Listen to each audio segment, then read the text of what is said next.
दोस्तों, स्वागत है आपका मेरे इस यूट्यूब चैनल में।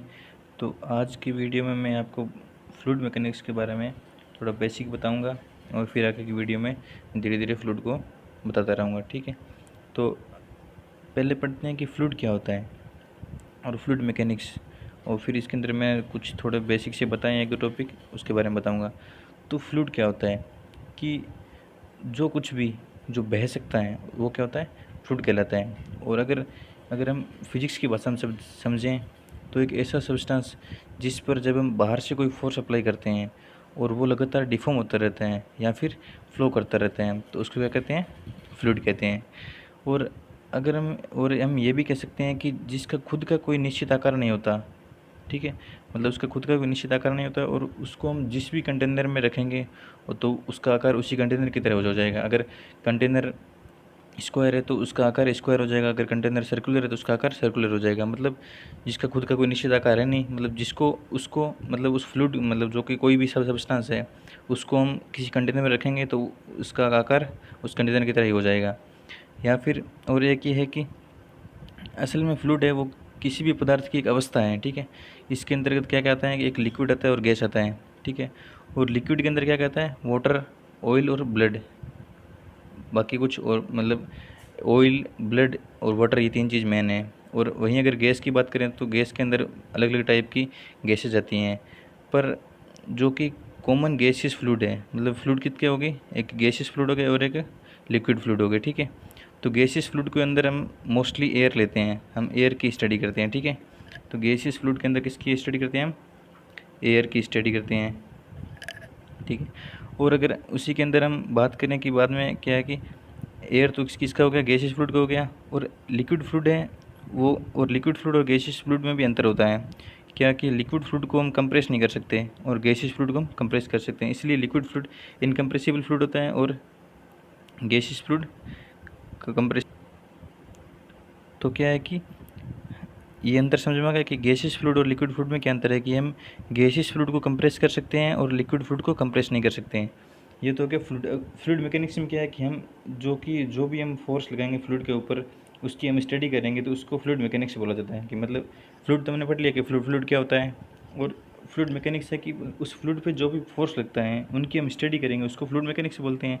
ठीक है, तो आगे चलते हैं कि ये क्या है कि ए सब्सटेंस इन लिक्विड और gaseous phase is refer to as fluid. मतलब क्या है कि लिक्विड फेज और गैसियस फेज में होता है, वो मैंने आपको अंतर बता दिया लिक्विड में कैसे है और गैसियस में कैसा है। और थोड़ी थोड़ी मैं बेसिक बता रहा हूँ कि एक तो सॉलिड और फ्लूइड, ये हो गया। तो सॉलिड के अंदर क्या है कि इसमें स्ट्रेस पड़ते हैं हम, तो सॉलिड के अंदर जो स्ट्रेस होती है वो किसके प्रोपोर्शनल होती है, स्ट्रेन के प्रोपोर्शनल होती है। और जबकि फ्लूइड में ये तो इसका हो गया सॉलिड का, बल्कि फ्लूइड में क्या है, stress is proportional to strain rate. मतलब आपको क्वेश्चन पूछा जा सकता है कि उसमें स्ट्रेन रेट लिखा होता है। ठीक है ना, स्ट्रेन रेट ये ध्यान से देखना। फ्लूइड में क्या होता है, स्ट्रेन रेट, बट सॉलिड में क्या होता है, ओनली स्ट्रेन के प्रोपोर्शनल होता है। Study of fluid at rest is called static, fluid static. ठीक है, ये तो हो गया फ्लूइड स्टैटिक। और study of fluid in motion, मतलब कि हम जब मोशन में है उसकी हम स्टडी करेंगे। Study of fluid in motion when the forces causing the motion are not considered in called is called the fluid kinematics. अब फ्लूइड काइनेमेटिक्स और फ्लूइड डायनेमिक्स हो गया। तो जब फ्लूइड मोशन में है तो दो टाइप की स्टडी हो जाएगी, एक तो हो जाएगी काइनेमेटिक्स, एक हो जाएगी डायनेमिक्स। और इसके अंदर क्या कि जो इसके ऊपर फोर्स लग रहे हैं, ठीक है, मतलब जो उस फोर्स के कारण मोशन हो रहा है तो वो इसके अंदर कंसीडर करेंगे। ठीक है, तब तो क्या हो जाएगा, are consider is called fluid dynamics. मतलब जो भी फोर्स उसके ऊपर लग रहे हैं उसको हम कंसीडर करेंगे तब होता है फ्लूइड डायनेमिक्स, और उसको कंसीडर नहीं करेंगे, नॉट कंसीडर्ड, तब क्या हो जाएगा, फ्लूइड काइनेमेटिक्स। ठीक है, कि जब फ्लूइड रेस्ट में एक जगह पड़ा है तब तो हो गया फ्लूइड स्टैटिक, जब फ्लूइड मोशन कर रहा है तब दो टाइप की स्टडी आएगी, एक फ्लूइड काइनेमेटिक्स, एक फ्लूइड डायनेमिक्स। ठीक है, अब डायनेमिक्स कब और काइनेमेटिक्स कब, ये होता है कि जो भी उसके ऊपर फोर्स लग रहा है, मतलब जिस फोर्स के कारण मोशन हो रहा है वो अगर कंसीडर करेंगे तब तो हो जाएगा फ्लूइड डायनेमिक्स, और उसके कारण और जो कंसीडर नहीं करेंगे उसको हो जाएगा फ्लूइड काइनेमेटिक्स। ठीक है, उसके बाद होता है आइडियल फ्लूइड। क्या होता है, आइडियल फ्लूइड होता है कि जिसकी कोई विस्कोसिटी नहीं होती, मतलब नो विस्कोसिटी या फिर नॉन विस्कस बोला जाता है। नो सरफेस टेंशन, उसकी कोई सरफेस टेंशन नहीं होती है, इनकम्प्रेसिबल होता है। मतलब अपन ने एक मान लिया है कि आइडियल फ्लूइड है जिसकी कोई विस्कोसिटी नहीं है कोई उसकी सरफेस टेंशन नहीं है और वो इनकम्प्रेसिबल है, ठीक है। और अगर प्रेशर के बारे में बात करें, ठीक है, तो pressure is defined as normal force exerted by a fluid, मतलब कि एक नॉर्मल फोर्स होता है जो कि फ्लूइड के द्वारा लगाया जाता है एक यूनिट एरिया पे, ठीक है, उसको बोला जाता है फ्लूइड प्रेशर, ठीक है।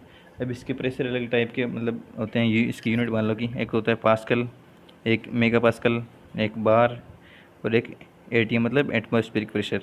तो 1 pascal is equal to 1 newton per metre square, 1 MPa मतलब 1 mega pascal is equal to 1 newton per mm square, एक 1 bar is equal to 10⁵ pascal या फिर 0.1 न्यूटन पर mm स्क्वायर, और 1 atmospheric pressure is equal to 101.325 kilo pascal, ठीक है।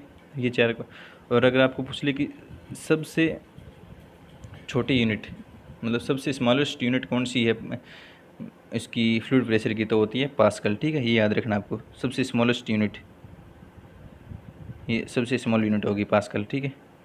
उसके बाद में है आगे विस्कोसिटी मेजरमेंट।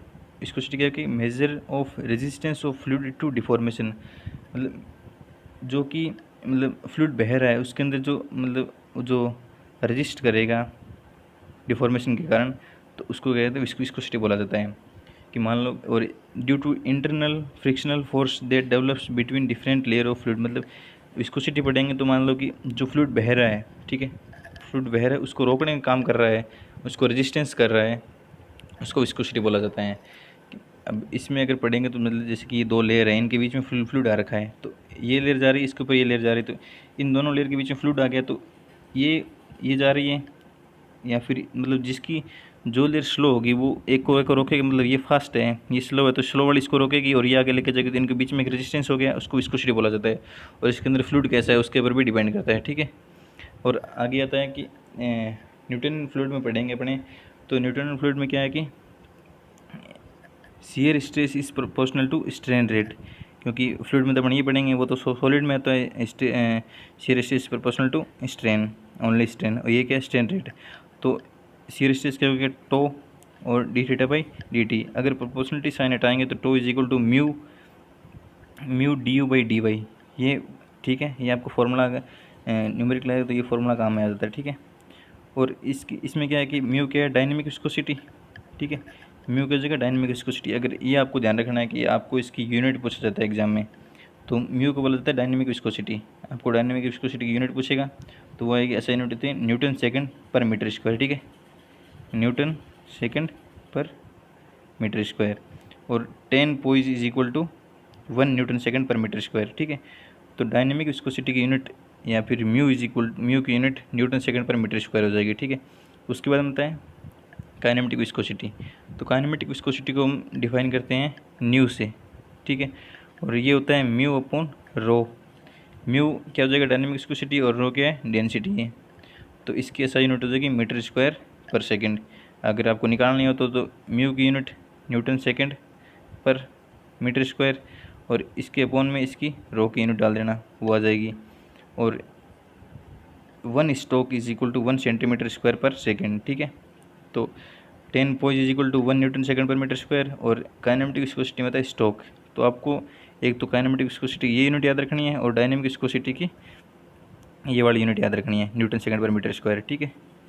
और एक ये लाइन लिखी हुई कि kinematic viscosity of air is approximate 15 times that of water, मतलब जो काइनेमेटिक विस्कोसिटी है एयर की, काइनेमेटिक विस्कोसिटी है वो वाटर की 15 टाइम्स के बराबर होती है।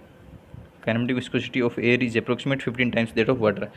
तो फ्लूइड के बारे में पढ़ लिया, फ्लूइड मैकेनिक्स के बारे में थोड़ा बहुत मतलब क्या क्या मैंने बेसिक बता दिया है। और इस वीडियो को पूरा ध्यान से देखें, पूरा ध्यान से समझें इसको, और 2-3 फॉर्मूले इंपॉर्टेंट चीज़ें मैंने इसमें बता दी है, वो अच्छे से याद रखें, नोट्स में लिख लें अच्छे से, और बाकी जो मैं है नेक्स्ट वीडियो में बताऊँगा। Okay, thank you.